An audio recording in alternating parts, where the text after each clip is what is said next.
دیور کی مردانہ طاقت اتنی زبردست تھی کہ جب وہ کام کرتے تو میری دیورانی کی چیخیں نکل جاتی۔ میری دیورانی دیور سے ہاتھ جوڑ کر چھوڑنے کی معافی مانگتی تھی۔ ایک میرا شوہر تھا جو جلدی تھک جاتا تھا۔ میں اپنے دیور جیسا مرد چاہتی تھی جو میری چیخیں نکال دے۔ ایک رات میں دیور کے کمرے میں گئی۔ میں غصے سے پاگل ہو رہی تھی، سمجھ نہیں آ رہا تھا کیا کروں اور کیا نہیں۔ گھڑی کی سوئیاں دھیرے دھیرے آگے کی طرف بڑھ رہی تھیں اور ساتھ ہی میرا خون کھول رہا تھا۔ رات کے 12 بجنے والے تھے لیکن میرا شوہر ابھی تک گھر نہیں لوٹا تھا۔ میں یہاں سے وہاں ٹہل رہی تھی اور اپنی دیورانی کے کمرے کے بند دروازے کو دیکھ کر مجھے اور بھی زیادہ غصہ آ رہا تھا کہ وہ اور میرا دیور اندر کمرے میں تھے اور ان کی آوازیں آ رہی تھیں، میرے دیور کی ہنسنے کی آوازیں، ساتھ ہی میری دیورانی کہہ رہی تھی کہ خدا کے لیے آج رات تو بخش دیں، اور میرا دیور ہنستے ہوئے کہہ رہا تھا کہ تم اتنے خوبصورت ہو، اتنی حسین، دل ہی نہیں چاہتا تمہیں بخشنے کا، اور پھر میں نے شادی تمہیں بخشنے کے لیے تھوڑی کی تھی۔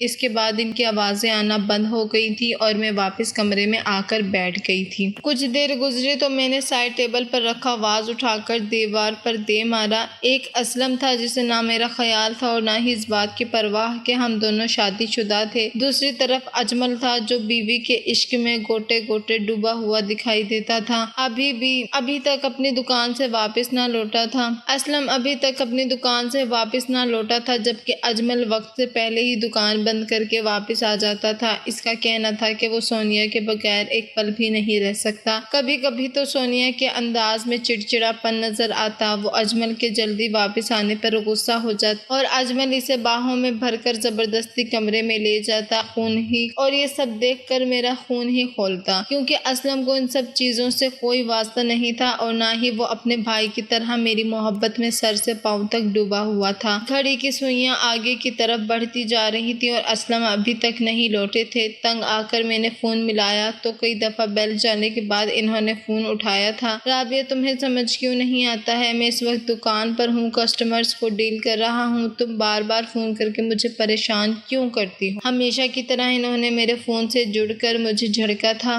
اسلم آپ گھر کب لوٹیں گے؟ میں کب تک آپ کا انتظار کروں گی؟ میں بس رو دینے کو تھی۔ غصہ جب حد سے زیادہ ہو جائے تو آنکھوں میں آنسو کی صورت ہی اترتا ہے۔ میرے ساتھ ابھی بھی یہی ہو رہا تھا۔ اب میرا غصہ آنسو میں ڈھلنے لگا تھا۔ تم کیا چاہتی ہو؟ میرا کاروبار ختم ہو جائے، میں دکان بند کر کے تمہارے قدموں میں بیٹھ جاؤں، اور اس کے بعد آگے کیا ہوگا؟ میری بات سنو رابعہ، اب میرا مزید دماغ خراب مت کرو۔ میں اس وقت کسٹمرز ڈیل کر رہا ہوں، تم سے تو گھر آ کر ڈیل کرتا ہوں۔ یہ کہہ کر میرے شوہر نے غصے میں فون بند کر دیا تھا اور میرے ہاتھ پاؤں کانپنے لگے تھے، کیونکہ پہلی بار انہوں نے مجھ سے غصے میں اس طرح بات کی تھی۔ فون بند کر کے ایک طرف رکھتے میں سوچ رہی تھی کہ نہ جانے اب واپسی پر ان کا مزاج کیسا ہوگا۔ آج پہلی بار میں نے ان کو اس قدر تلخ محسوس کیا تھا، مگر میں بھی کیا کرتی، اپنی آنکھوں کے سامنے اجمل اور سونیا کو دیکھ کر میرا دم گھٹتا تھا۔ ان دونوں کی محبت اور خاص کر اجمل کے والہانہ پل نے تو میرے اندر ایک عجیب سی تشنگی بھر دی تھی۔ میرا بھی دل چاہتا تھا کہ میرا شوہر ایسی ہی محبت مجھ سے بھی کرے جیسی اجمل سونیا سے کرتا ہے۔ میں بیڈ کے ایک کونے پر سمٹ کر بیٹھ گئی تھی۔ کمرے کی خاموشی اب کانوں میں شور بن کر گونج رہی تھی۔ دیوار پر لگی گھڑی کی ٹک ٹک میرے دل کی دھڑکن سے ہم آہنگ ہو چکی تھی۔ ہر گزرتا لمحہ میرے صبر کو نوچ رہا تھا۔ باہر سے کبھی کسی گاڑی کی بریک کی آواز آتی تو میرا دل اچھل کر حلق میں آ جاتا۔ نہ جانے کتنی دیر بعد دروازے کے تالے میں چابی گھومی۔ میں چونک کر سیدھی ہو بیٹھی۔ اسلم اندر داخل ہوئے تو ان کے چہرے پر تھکن کے ساتھ بیزاری بھی صاف جھلک رہی تھی۔ نہ سلام نہ نظر اٹھا کر دیکھا، بس جوتے اتارے اور خاموشی سے اندر بڑھ گئے۔ انہوں نے خود سے مجھ سے کوئی بات نہیں کی تھی، نہ غصہ کیا تھا اور نہ ہی نظر بھر کر مجھے دیکھا تھا۔ میں نے ہی ہمت کی اور خود کو سنبھال کر کہا، آپ سے بات کرنی ہے۔ میری آواز میں کپکپاہٹ تھی۔ اسلم نے بس ایک نظر مجھ پر ڈالی تھی اور آہستگی سے جواب دیا کہ ابھی نہیں، میں بہت تھکا ہوا ہوں۔ یہ کہہ کر انہوں نے بات ختم کرنی چاہی، مگر میرے اندر جو طوفان کب سے دبا تھا وہ اب بند باندھنے کے قابل نہیں رہا تھا۔ میں نے پہلی بار ہمت کر کے کہا، تھکن صرف آپ کو ہوتی ہے، میرا انتظار، میری تنہائی، میری گھٹن، صبح سے لے کر رات تک میں آپ کا انتظار کرتی ہوں، اور آدھی رات کو جب آپ گھر لوٹتے ہیں تو دو بول محبت کے ادا نہیں کر پاتے۔ آخر کب تک میں آپ کے انتظار میں اور آپ کی محبت میں تڑپتی رہوں گی؟ پہلی بار میں نے ہمت کر کے اپنے دل کی بات پوری طریقے سے ان کے آگے رکھی۔ رکھی تھی کہ اب صبر اور برداشت میرے لیے ناممکن ہو چکا تھا۔ مجھے لگا تھا کہ وہ میری بات کو سمجھیں گے اور محبت سے مجھے گلے لگائیں گے، مگر اگلے ہی پل ان کی پیشانی پر شکنیں گہری ہو گئی۔ یہ سب فضول باتیں ہیں، تم بلا وجہ باتوں کو بڑھا رہی ہو۔ میں تھکا ہوا آیا ہوں، بجائے اس کے کہ تم مجھ سے کھانا پانی پوچھو تم چاہتی ہو کہ میں سیدھے تمہاری محبت کے گن گانے لگوں۔ زندگی میں اور بھی بہت سے مسئلے مسائل ہیں، باہر کی دنیا کتنی مشکل ہے، تمہیں ان باتوں کا اندازہ ہی نہیں۔ کمپٹیشن کا دور ہے، کاروبار ٹھنڈا چل رہا ہے، اکا دکا کسٹمرز آتے ہیں جن کے لیے دکان دیر تک بھی کھول کر بیٹھنی پڑتی ہے، لیکن تم چاہتی ہو کہ میں ہر وقت بس آئی لو یو کہتا رہوں۔ ان کے لہجے کی سردی نے مجھے اندر تک جما دیا۔ میں نے نظریں جھکا لی مگر آنسو ضبط نہ ہو سکے۔ بڑی مشکل سے میں نے پھر ہمت جمع کی تھی۔ میں جانتی ہوں کہ باہر حالات مشکل ہیں، مگر میں صرف اتنا چاہتی ہوں کہ آپ مجھے بھی دیکھیں۔ اجمل کی دکان بھی تو آپ کے ساتھ ہی ہے نا، لیکن دیکھیں وہ بھی تو وقت بھر گھر آتا ہے، اور کس طرح سونیا کے ساتھ۔ یہ کہہ کر میں خاموش ہو گئی، اس سے آگے کہنے کی ہمت مجھ میں نہیں تھی، اور میری اتنی ہی بات پر اسلم کے ماتھے پر بل پڑ گئے تھے۔ کیا چاہتی ہو تم؟ اجمل کی طرح میں بھی جوروں کا غلام بن جاؤں؟ دکان بند کر کے تمہارے گھٹنوں میں بیٹھ جاؤں؟ وہ تو سونیا کے عشق میں پاگل ہو چکا ہے، لیکن مجھے ابھی ایسے کوئی پاگل پن کے دورے نہیں پڑے کہ جس کے لیے میں اپنے کاروبار کو داؤ پر لگا دوں۔ پتہ نہیں یہ کس طرح کام کرتا ہے۔ میرے شوہر کا غصہ مجھ سے ہٹ کر اب اجمل کی طرف ہو گیا تھا اور میں سر پکڑ کر بیٹھ گئی تھی۔ میں بھی تو یہی کہہ رہی ہوں، سونیا کے خرچے مجھ سے زیادہ ہیں، ان دونوں کی عیاشی ہم سے کئی زیادہ ہے۔ اجمل نہ صرف دکان جلدی بند کر کے آتا ہے بلکہ سونیا کو باہر لے جاتا ہے، شاپنگ کراتا ہے، گھماتا پھراتا ہے، ہر وقت اس کے آگے پیچھے گھومتا ہے۔ وہ بھی تو آپ کے جیسا ہی کام کرتا ہے نا، پھر وہ وقت کیسے نکالتا ہے، وہ کیسے خرچے کرتا ہے؟ میں جب بھی آپ سے کہتی ہوں کہ مجھے شاپنگ پر جانا ہے، آپ ہمیشہ کاروبار کی تنگی کا رونا ڈالتے ہیں، وقت پر گھر نہیں آتے، رات کو دیر سے لوٹتے ہیں تو مزاج خراب ہوتا ہے، بات کرو تو مجھے ہی کاٹ کھانے کو آتے ہیں۔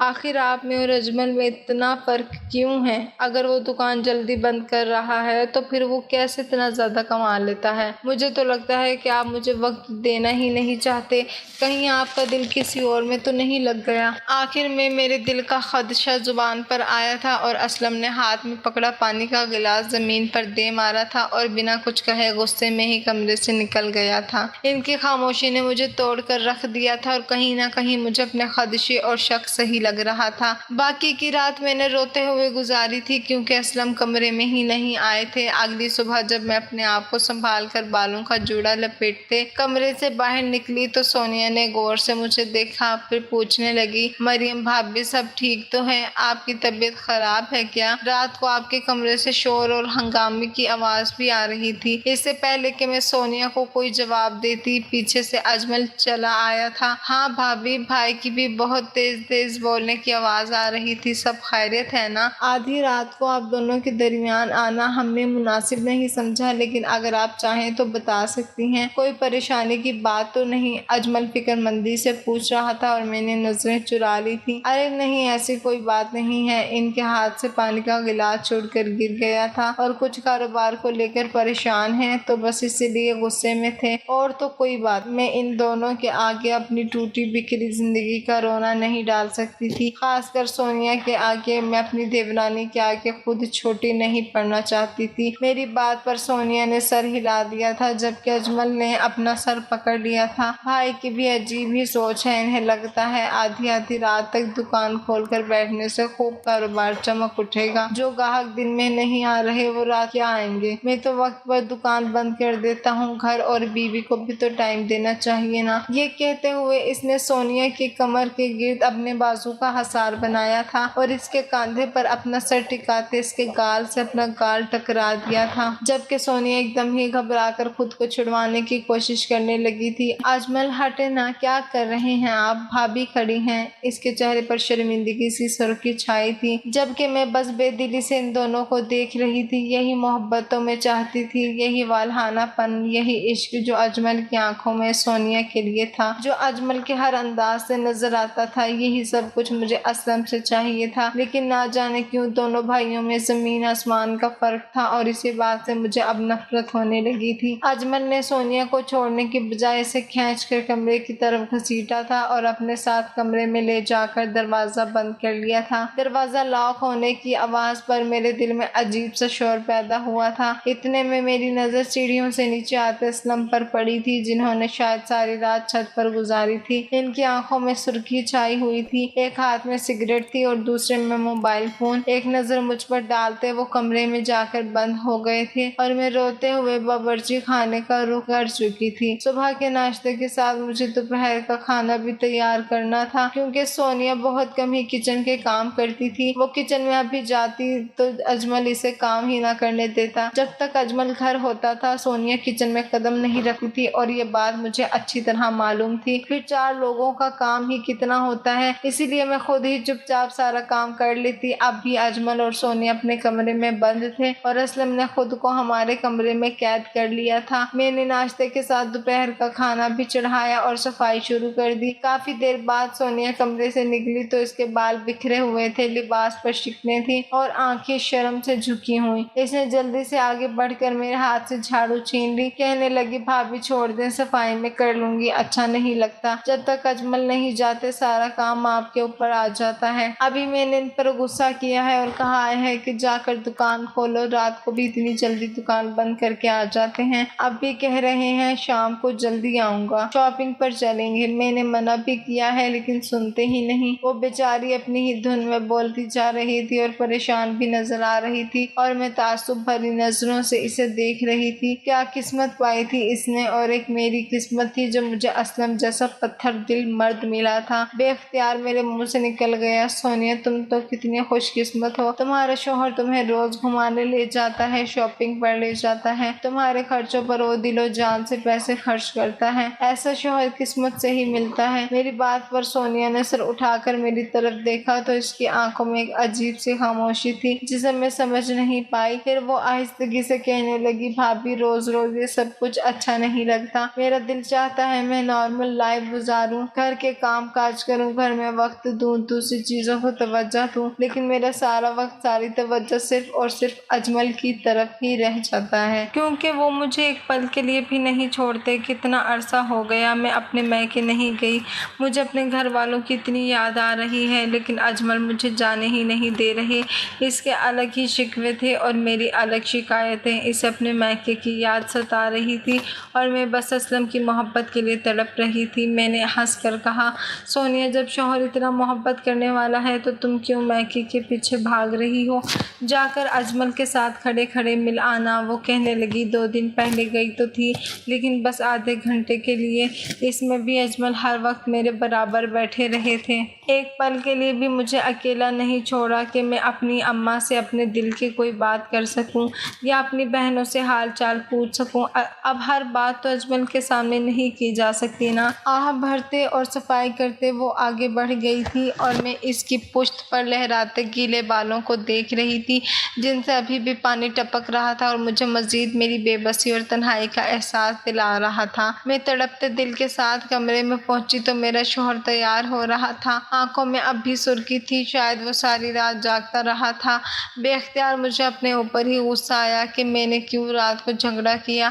اگر میں محبت سے انہیں اپنے قریب کرتی تو شاید میری تنہائی بھی دور ہو جاتی۔ میں فوراً ہی اسلم کے قریب گئی اور ان کا ہاتھ پکڑ لیا۔ I am really sorry Aslam, مجھے ایسا جھگڑا نہیں کرنا چاہیے تھا، بس مجھے غصہ آ گیا تھا، میں شرمندہ سی ہو رہی تھی۔ اسلم نے گہری نظر مجھ پر ڈالی اور کہنے لگا میں تم سے بہت محبت کرتا ہوں مریم، لیکن ہر بار لفظوں میں اظہار نہیں کر سکتا۔ میں اس وقت باہر ایک بہت طویل جنگ لڑ رہا ہوں، کاروبار بالکل ٹھنڈا چل رہا ہے، دکان کے مالک نے کرایہ بڑھانے کی بات کی ہے اور میرے پاس اس وقت بالکل پیسے نہیں۔ اگر تم چاہتی ہو کہ میں اجمل کی طرح پیسہ لٹاؤں تو میرے پاس اتنے پیسے نہیں ہیں۔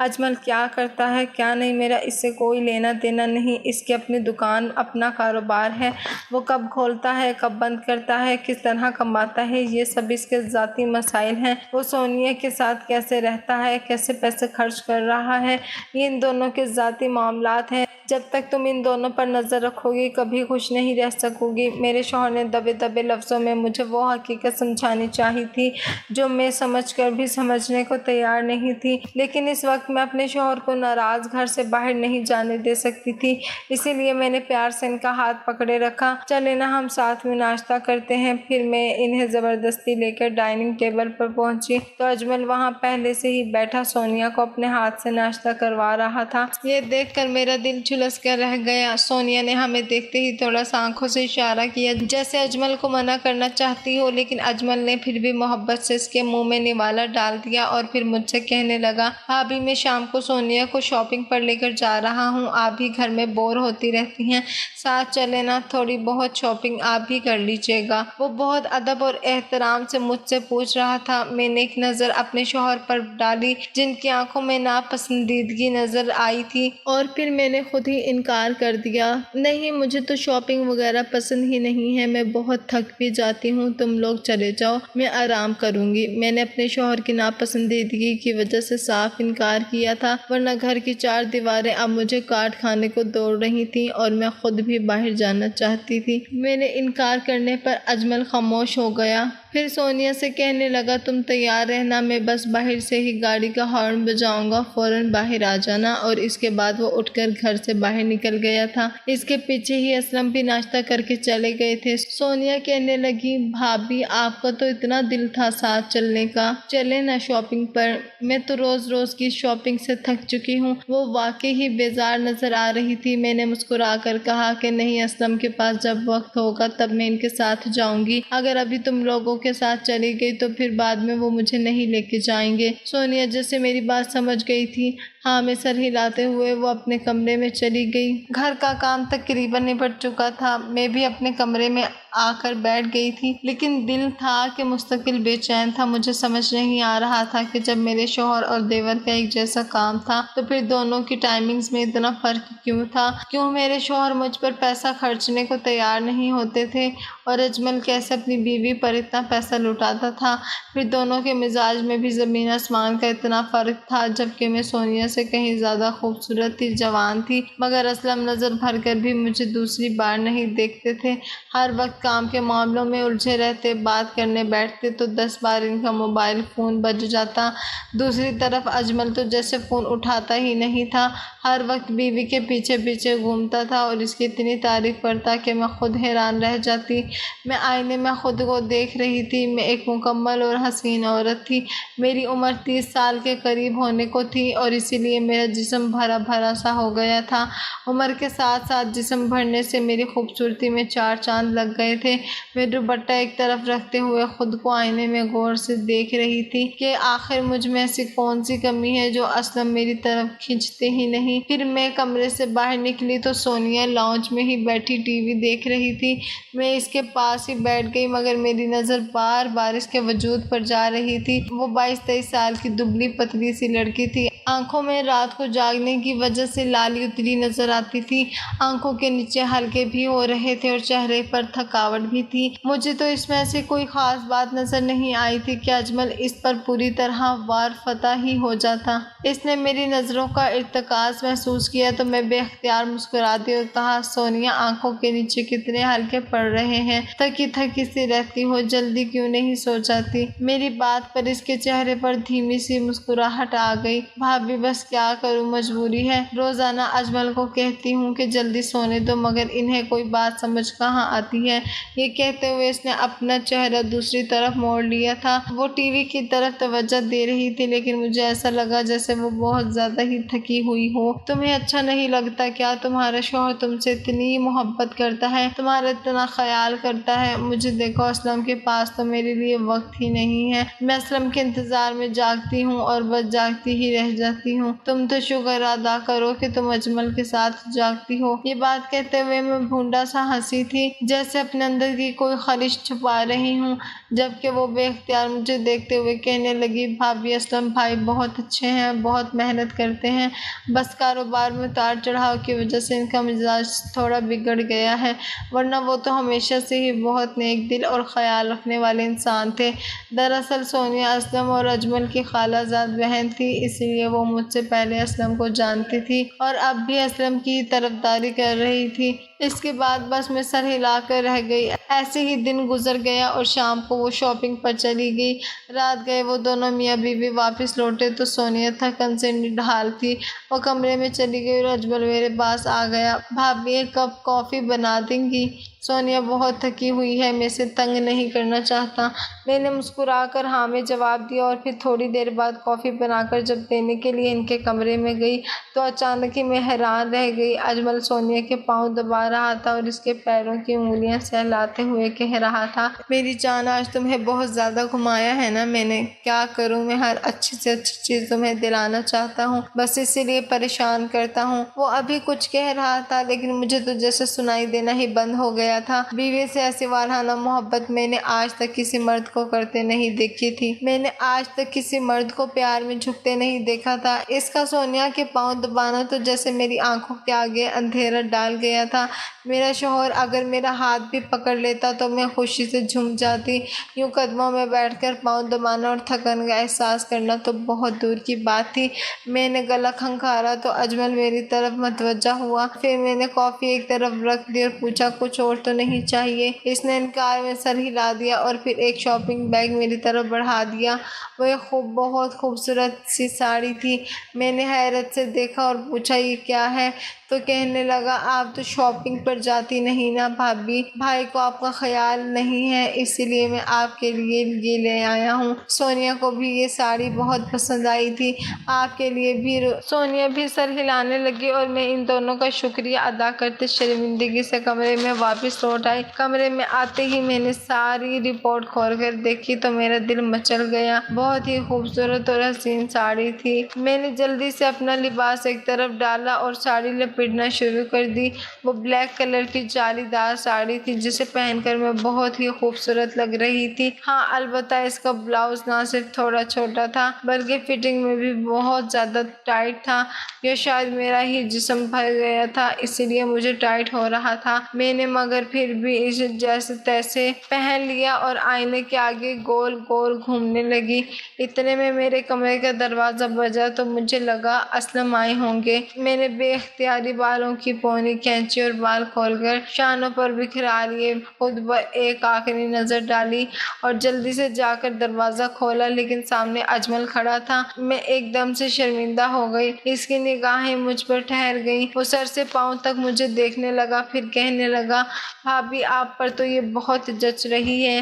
اس کی نگاہیں پوری طرح میرا جائزہ لے رہی تھیں اور پھر شرمندگی سے تھوڑا پیچھے ہو گئی تھی۔ پھر اس نے ایک کارڈ میری طرف بڑھا دیا، کہنے لگا، بھابھی یہ شاپ کارڈ ہے، میں یہی بتانے آیا تھا کہ اگر آپ کو فٹنگ وغیرہ میں کوئی ایشو ہو تو آپ سائز چینج کروا سکتی ہیں۔ ریڈی میڈ بلاؤز تھا اسی لیے جو سائز مجھے سمجھ آیا میں نے لے لیا۔ اب میری بیوی تو دبلی پتلی ہے نا، اسی لیے مجھے آپ کے سائز کا اندازہ نہیں ہو سکا۔ وہ مسکراتے ہوئے مجھ پر آخری نگاہ ڈال کر جا چکا تھا اور میں جلدی سے دروازے بند کرتے گہری گہری سانسیں لینے لگی تھی۔ بلاؤز کافی چھوٹا تھا اور میں آج سے پہلے کبھی اجمل کے سامنے اس حلیے میں نہیں گئی تھی۔ میں نے جلدی سے ساڑی تبدیل کر کے ایک طرف رکھ دی۔ رات بھی اسلم دیر سے آئے اور میں نے ان کے ساتھ پھر کوئی جھگڑا نہیں کیا۔ وہ بتانے لگے کہ انہیں 2 دن کے لیے شہر سے باہر جانا ہوگا، وہ کچھ سامان کے خرید و فروخت کے سلسلے میں 2 دن کے لیے جا رہے ہیں۔ یہ سن کر میرا دل بیٹھ گیا تھا۔ پہلے ہی وہ مجھ سے پاس رہ کر دور تھے اور اب تو 2 دن کے لیے جانے کی بات کر رہے تھے۔ خیر میں نے جھگڑا کرنے کی بجائے ان کا سامان باندھا اور وہ مجھے خیال رکھنے کی تاکید کرتے ہوئے کچھ پیسے میرے ہاتھ میں پکڑا گئے۔ ان کے جانے کے بعد میں اور بھی اکیلا محسوس کر رہی تھی۔ پھر اسی دن دوپہر کو سونیا کا اجمل سے جھگڑا ہونے لگا۔ سونیا کی والدہ یعنی اجمل اور اسلم کی خالہ بہت بیمار تھیں اور وہ سونیا کو اپنے پاس کچھ دن کے لیے بلا رہی تھیں۔ سونیا یہی بات اجمل سے کہہ رہی تھی کہ وہ 2-4 دن میں واپس آ جائے گی، لیکن اجمل تو اس کے بغیر رہنے کو تیار ہی نہیں تھا۔ وہ کہہ رہا تھا کہ یا تو تم نہیں جاؤ گی یا پھر میں بھی تمہارے ساتھ چلوں گا۔ سونیا کا کہنا تھا وہاں کوئی ایکسٹرا کمرہ نہیں ہے، وہ اپنی ماں کے ساتھ ایک کمرے میں رہے گی۔ اجمل کو کیسے اپنے ساتھ رکھے؟ ان دونوں کا جھگڑا سن کر میں فوراً ہی وہاں چلی گئی۔ تم دونوں آپس میں نہ جھگڑو اور اجمل 2-4 دن کی ہی تو بات ہے، خالہ واقعی بہت بیمار ہے، تم سونیا کو چھوڑ آؤ، میں ہوں یہاں، سب چیزوں کا خیال رکھ لوں گی۔ اجمل نے ایک نظر مجھ پر ڈالی اور کہنے لگا، بھابھی دیکھ لیں، گھر کی ساری ذمہ داری آپ پر آ جائے گی۔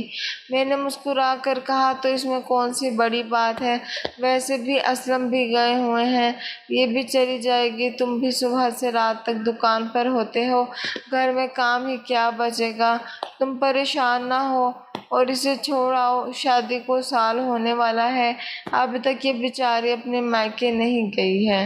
میں نے سونیا کی طرفداری کی تو وہ خوش ہو گئی اور پھر میرے بہت کہنے پر اجمل اسے چھوڑنے کے لیے چلا گیا۔ میں سارا دن گھر کے کام کاج کرتی رہی، رات ہوئی تو اجمل واپس لوٹا، مگر کہنے لگا میں کھانا کھا کر آیا ہوں، پھر وہ اپنے کمرے میں چلا گیا۔ میں بھی کچن سے میٹ کر کمرے میں آئی تو میرا دل عجیب ہی انداز میں دھڑکنے لگا۔ میرا شوہر مجھ سے بہت دور تھا، کتنے دن ہو گئے تھے ہم دونوں کے درمیان کوئی تعلق نہیں بن سکا تھا۔ میں نے خود کو آئینے میں دیکھا تو اپنی خوبصورتی پر مجھے خود ہی پیار آنے لگا۔ بے اختیار میں نے وہی ساڑی نکالی اور پہن لی۔ میں ساڑی پہنے ہی پوری طرح کھل گئی تھی، پھر نہ جانے کا خیال آیا۔ میں نے اجمل کے کمرے کا رخ کیا، دروازہ کھلا ہوا تھا، میں نے آہستہ سے ناک کیا اور اندر داخل ہو گئی۔ اجمل بستر پر لیٹا ہوا تھا، مجھے دیکھتے ہی اٹھ بیٹھا، اس کی نظریں میرے وجود کے آر پار ہونے لگی۔ میں نے آہستہ سے اپنا ایک پلو سائیڈ کیا اور کہا اجمل مجھے یہ بلاؤز بہت ٹائٹ لگ رہا ہے، تم دیکھو اگر یہ چینج ہو سکتا ہے تو پلیز چینج کروا دو۔ اس دن میں نے پہنا تھا لیکن مجھے سمجھ نہیں آ رہا تھا، آج میں نے دوبارہ ٹرائی کیا تو مجھے لگ رہا ہے یہ چینج ہونا چاہیے۔ میں نے جان بوجھ کر ہر طرف سے گول گھوم کر اجمل کو اپنا آپ دکھایا تھا۔ وہ اٹھ کر نزدیک آیا اور غور سے میرا جائزہ لینے لگا، پھر کہنے لگا نہیں یہ فٹنگ بالکل ٹھیک ہے، کم سے کم کپڑوں میں اتنی فٹنگ تو ہونی ہی چاہیے۔ میں سونیا کو بھی کہتا ہوں کہ آپ جیسی ہو جائیں، لیکن پتہ نہیں ڈھنگ سے کھانا بھی نہیں کھاتی ہے، اچھے بڑے سے بڑے ہوٹل میں بھی لے جاؤں تو بھی 2 نوالوں کے بعد اس کی بس ہو جاتی ہے، ہر وقت بس اسے مائکے جانے کا بھوت سوار رہتا ہے۔ ایک آپ بھی تو ہیں، آپ نے کبھی مائکے جانے کی بات نہیں کی۔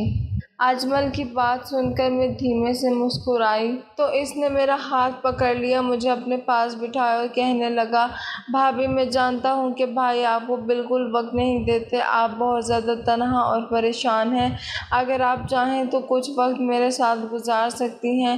اجمل کی بات کا مطلب سمجھتے ہوئے میرا چہرہ سرخ پڑ گیا تھا۔ میں جانتی تھی یہ غلط ہے، گناہ ہے، لیکن دل عجیب ہی بے چینی سے بھرا ہوا تھا۔ بے اختیار اجمل نے مجھے گلے سے لگایا اور پھر کہنے لگا کہ آپ یہ کھا لیں، اس کے بعد میں آپ کی خدمت کروں گا۔ میں نے ناسمجھی سے وہ ایک کیپسول دیکھا جو اس نے میری طرف بڑھایا تھا اور پھر میں نے وہ کیپسول کھا لیا۔ اسے کھانے کے بعد مجھے جیسے کچھ ہوش نہ رہا، باہر ہر چیز دھندلی دھندلی نظر آنے لگی، بس یاد تھا تو اتنا کہ جیسے کچھ غلط ہوا۔ اگلی صبح مجھے ہوش آیا تو میرا دیور ایک طرف بیٹھا سگریٹ سلگا رہا تھا اور میں بے لباس سی بستر پر پڑی تھی۔ میں اٹھ کر بیٹھی اور چیخنے لگی کیا کیا ہے تم نے میرے ساتھ، کیونکہ مجھے کچھ بھی ٹھیک سے یاد نہیں تھا۔ وہ ایک دم مسکرایا اور کہنے لگا میں نے کچھ غلط نہیں کیا ہے، بس وہی کیا ہے جو مجھے کرنا چاہیے تھا یا پھر جو میں سونیا کے ساتھ کرتا ہوں۔ وہ زمائنی لہجے میں کہتا ہوا میرے قریب آیا تو میری جان نکل گئی اور پھر اس نے ایک ویڈیو چلا دی جس میں اس نے میرے بے لباس وجود کی پوری طرح سے ویڈیو ریکارڈ کی ہوئی تھی۔ میں پھٹی پھٹی آنکھوں سے یہ منظر دیکھ رہی تھی۔ کہنے لگا کہ اب یہ ویڈیو بہت مہنگے داموں میں فروخت ہوگی، سونیا پرانی ہو چکی ہے، اب اس کی ویڈیوز زیادہ اچھے داموں پر فروخت نہیں ہوتی، لوگ اسے دیکھنے کے عادی ہو چکے ہیں۔ میں نے دوسرے مردوں کے ساتھ بھی اس کی ویڈیوز ریکارڈ کی ہیں لیکن وہ بھی اتنی نہیں چلتی، مگر پتہ ہے کہ اس ویڈیو کی قیمت بہت زیادہ لگے گی۔ اگر آپ راضی ہو تو جب تک بھائی نہیں آتے میں اپنے دوست کو بلوا لیتا ہوں، آپ دونوں کی ویڈیو ریکارڈ کروں گا، دیکھنا کتنا پیسہ آئے گا۔ آپ پیسے کے لیے تڑپ رہی ہیں، میں جانتا ہوں، جب آپ کے پاس پیسہ آئے گا تو آپ کے شوہر کو بھی کاروبار کی فکر نہیں ہوگی، آپ بھی لگژری لائف گزاریں گی۔ زیادہ کچھ نہیں کرنا، بس کیمرے کے آگے تھوڑا بہت خود کو ایکسپوز کرنا ہے یا پھر کسی آدمی کی باہوں میں لیٹ جانا ہے۔ یہ کہتے ہوئے وہ زور سے ہنسا تھا اور مجھے اس کے گھنونے کام کی سمجھ آ گئی تھی، میں ایک دم ہی رونے لگی تھی۔ اجمل یہ تم نے کیا کر دیا، اور سونیا اس کے ساتھ تم نے یہ حرکت کی ہے، مجھے تو جیسے یقین ہی نہیں آ رہا تھا۔ میں ایک دم ہی رونے لگی تھی۔ اجمل تم نے یہ کیا کر دیا، اور سونیا اس کے ساتھ تم نے یہ حرکت کی ہے، مجھے تو جیسے یقین ہی نہیں آ رہا تھا۔ وہ کہنے لگا بس اتنی پارسا نہ بنے، کل رات آپ خود چل کر میرے کمرے میں آئی تھیں، یہی تو چاہتی تھی آپ کہ آپ کے اندر کی آگ بجھ جائے، تو میں نے کیا غلط؟ اب اگر آپ کہیں گی تو میں اپنے دوست الیاس کو بلواؤں گا، وہ سونیا کے ساتھ بھی ویڈیوز بناتا رہا ہے، آپ کے ساتھ بھی بنا لے گا۔ اپنے آپ کو چادر میں لپیٹتی کمرے میں آئی اور پھوٹ پھوٹ کر رونے لگی۔ تھوڑی دیر بعد وہ میرے پیچھے آیا اور کہنے لگا خبردار جو بھائی کے سامنے کوئی بات کہی ورنہ وہ خود آپ کو طلاق دے دیں گے۔ اگر اپنے رشتے کو بچانا چاہتی ہیں تو اپنا منہ بند رکھیں۔ اس نے جیسے مجھے دھمکی دی تھی اور میں جان گئی تھی کہ وہ کیا کچھ کر سکتا ہے۔ میں نے اس سے کہا تھا کہ چلے جاؤ میرے سامنے سے اور دوبارہ میرے آگے مت آنا۔ مجھے احساس ہو گیا تھا کہ غلطی اس کی نہیں میری بھی تھی، میں خود ہی تو اس کے کمرے میں گئی تھی، سارا دن میں روتی تڑپتی رہی تھی، اگلی رات بھی میں کمرے میں بند رہی تھی، وہ دوبارہ میرے پاس نہیں آیا تھا، شاید میں نے اسے خود ہی موقع دیا تھا۔ اگلے دن میرا شوہر واپس آیا تو مجھے دیکھتے ہی گلے سے لگ گیا، کہنے لگا میں نے تمہیں بہت یاد کیا۔ اسلم کا یہ روپ دیکھ کر میں حیران ہوئی، پھر وہ میرے پاس بیٹھ کر میرے ہاتھ تھام کر کہنے لگا 2 دن تم سے دور رہنے کے بعد احساس ہوا کہ میں تمہارے بغیر بالکل نہیں رہ سکتا، میں تو ہر چھوٹی سے چھوٹی چیز کے لیے بھی تم پر ہی ڈیپینڈ کرتا ہوں، پتہ ہے میں وہاں تمہیں ہر لمحہ یاد کرتا رہا، اور سب سے بڑی بات یہ کہ میں جس ڈیل کے لیے گیا تھا وہ بھی فائنل ہو گئی، مجھے امید ہے کہ اب دکان بہت اچھے سے چلنے لگے گی۔ میں اپنے شوہر کے آگے شرمندگی سے سر جھکائے بیٹھی تھی، وہ اور بھی بہت کچھ کہہ رہا تھا، بتا رہا تھا کہ وہ مجھ سے محبت کرتا ہے، بس ذمہ داریوں کے بوجھ تلے دب کر شاید وہ اس محبت کو جتا نہیں سکا، مگر اب جب وہ ریلیکس تھا تو ٹوٹ کر مجھ پر اپنی محبت برسا رہا تھا، لیکن اب شاید میں اس کے قابل نہیں تھی، میں اسے کیسے بتاتی کہ اس کے پیچھے میں نے اپنی عزت کو خود ہی رون دیا تھا۔ مجبوراً میں خاموش ہو گئی۔ 2 دن بعد سونیا اپنے میکے سے واپس آ گئی۔ اس کے واپس آنے کے بعد ان دونوں میاں بیوی میں بہت شدید جھگڑا شروع ہو گیا۔ میں اور میرے شوہر بھاگ کر گئے تو ہم حیران رہ گئے کیونکہ سونیا اپنے شوہر سے طلاق مانگ رہی تھی۔ اسلم کو تو وجہ سمجھ نہیں آئی، لیکن میں جان گئی تھی کہ وہ اپنے میکے سے ہمت لے کر واپس لوٹی ہے، جبکہ اجمل اسے طلاق نہیں دینا چاہتا تھا۔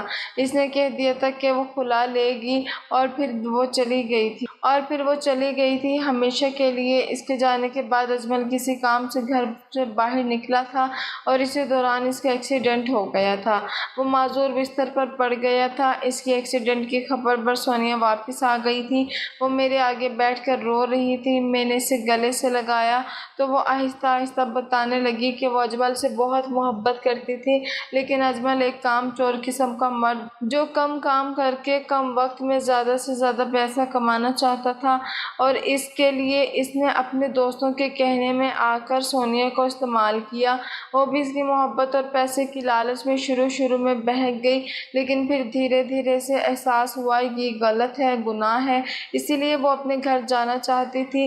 بڑی مشکل سے جب اسے گھر جانے کا موقع ملا تو اس نے اپنی ماں کو سب کچھ بتا دیا۔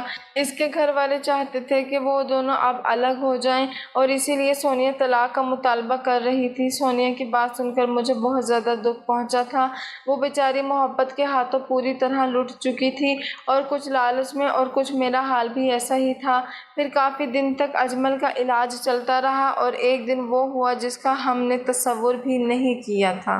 اچانک ڈاکٹر نے بتایا کہ اجمل کا سانس اکھڑ گیا ہے، اسے وینٹیلیٹر پر رکھا گیا تھا، اور پھر وہ خاموشی سے اس دنیا سے چلا گیا۔ سونیا بیوہ ہو کر اپنے گھر لوٹ گئی۔ میری اور اسلم کی خاموش زندگی میں اولاد کی خوشی باہر بن کر آئی، لیکن آج بھی میں اسلم کے آگے بہت چھوٹی ہوں، کبھی کبھی نظریں چرانے پر مجبور ہو جاتی ہوں تو کبھی کبھی دل چاہتا ہے کہ خود اپنی ہی جان لے لوں۔ میں نے ایک رات خود پر قابو نہ پا کر اپنی ساری زندگی کو عذاب بنا لیا۔